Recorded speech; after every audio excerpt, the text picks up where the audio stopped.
Dear colleagues, best regards from Berlin. I'm pretty happy that I was asked to talk about a best of strain in MR. The European ESC Heart Failure Association has demonstrated in a nice statement paper 2 years ago that we should shift our thinking about how we assess cardiac parameters. So that we go away from our fundamental parameter assessment of the ejection fraction to the assessment of myocardial strain. When we use CMR, we have multiple choices what to assess, and especially when we look for early stages of heart failure like diastolic dysfunction, then we can use CMR to assess, just starting with simple parameters like the LV mass and hypertrophy.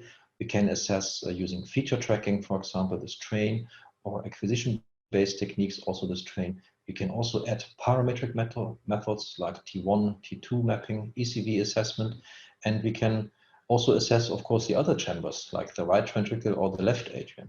All of that gives us an idea about the parameters of the patients.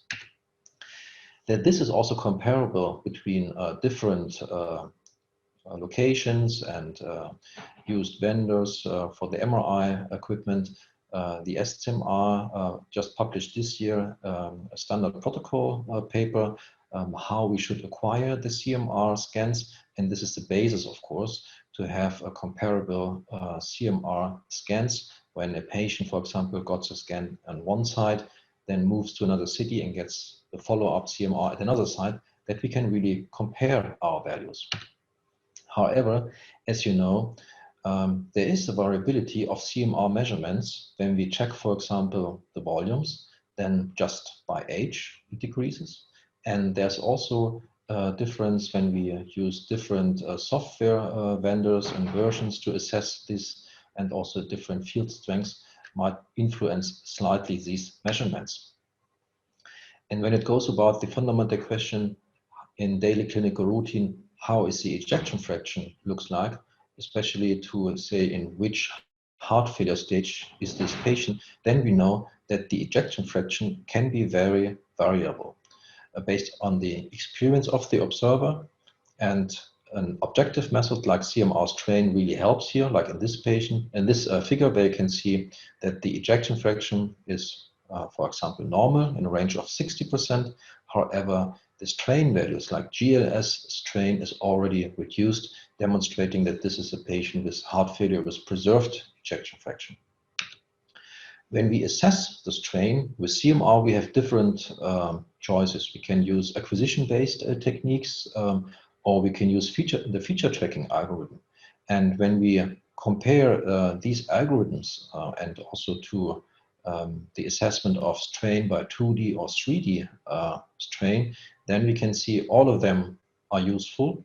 However, the easiest way to assess strain, and especially when we want to check on a retrospective basis our strain values, is to use feature tracking, and the limits of agreement is for this assessment in an acceptable range using CMR. The same actually also when we check for GCS and compare the assessment of strain by feature tracking versus tagging or other acquisition-based techniques like here in this scan fast site. However, when a patient comes in my practice, then of course I want to know, is the GLS abnormal or is it normal? For that we need normal ranges, and there are multiple publications out there. Here is just one which demonstrates nicely that normal values are available for the left ventricle, for the right ventricle, and also for strain in the atrium, like the left atrium. And this is even available at different stages of the myocardium, so more in the apical, mid, or equatorial or basal slice orientation. When we check how reproducible our CMR results, then in multiple studies, here a recent example could be demonstrated that especially feature tracking is a highly reproducible method. You can see the ICC values for inter and intra-observer variability are pretty high, more than 0.9. And also when we apply this in daily clinical routine in real patients, like here in green and blue color encoded, patients with dilated cardiomyopathy or patients after an acute myocardial infarction, then you can see that in Blunt-Altman plots, the variation is pretty low for GLS and GCS assessment.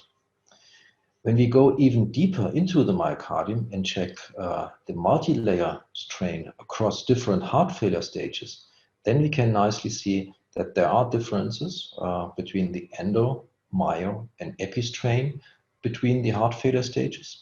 And when we use also these different layers to detect heart failure with LV impairment, then it's a very nice tool to easy and on an objective basis, on a quantitative basis, to assess if there is heart failure and if there is, for example, also an improvement of heart failure therapy on a very nice basis. However, we only, that we need not only nice images, we also need to know does it has an impact on the outcome of our patients. And in a recent publication, this was demonstrated nicely, the use of CMR feature tracking in patients with ischemic cardiomyopathy and dilated cardiomyopathy. And what the colleagues could nicely demonstrate is when, for example, in the images you see, the ejection fraction is moderately reduced with 40%. The GLS in the upper row is in a normal range of minus 18%. In the lower range, it's minus 7%. And this patient had a much worse outcome. And this is something, even in the first Kaplan-Meier curve, if the EF is equal or lower than 35%, and the GLS here in this case might be better than minus 13%, those patients had a pretty good outcome.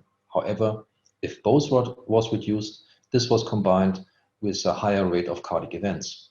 When we even add LGE, then this could be even more accurate to assess patients with cardiac events.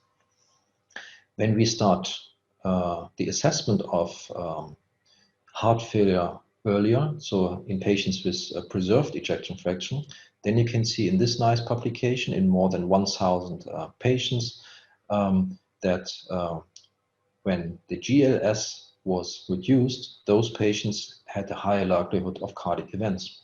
And when we add this single parameter to our clinical parameters and the standard imaging parameters, then you can see that the chi-square value was almost doubled to detect those patients with a high likelihood of cardiac events in the future. In another trial, it could be also demonstrated that the addition of CMR strain in stress imaging helps definitely to detect those patients with a high likelihood of cardiac events. When this GLS strain under stress conditions was severely reduced, then those patients had a higher likelihood, and also the chi-square value, similar to the previous study, was dramatically increased when we add the stress GLS parameter to our standard clinical parameters and also imaging parameters. Another main indication is the assessment of inflammatory cardiomyopathies. And in addition to our clinical parameters, the assessment of LV ejection fraction and late gadolinium enhancement, when we add GLS as a single parameter to the model, then this also increased dramatically the chi-square test to detect those patients with a higher likelihood. So it's really useful also to rule out or to detect diseased myocardium. And especially under the current pandemic situation with COVID-19, this is very important, because in a recent publication about the recommended standard CMR protocols for CMR, one of the minimum requirements is the assessment of cine images. And these cine images can be easily used in those patients to quantify the strain of the myocardium. And there are various indications, especially in those patients with active or convalescent phase of COVID-19. So it's very useful and easy to assess.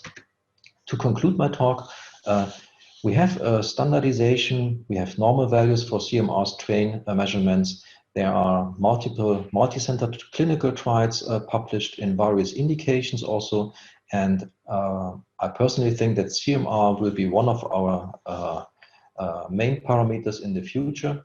It will be easy to quantify and to assess, and it's a really objective parameter to tell you something about the cardiac function of your patient. It can be applied in a wide range of clinical indications and has proven its prognostic value. And in the future, I think when we use really short scan protocols, just answering the simple clinical question, strain will be one part of the answer. When we implement artificial intelligence, the acquisition will be faster, easier, and also in the future, potential mobile CMR solutions will spread the use of CMR in general in the whole field of cardiology and other fields. With that, I would like to thank you, the whole team of the German Heart Center, and you for your attention. Thank you.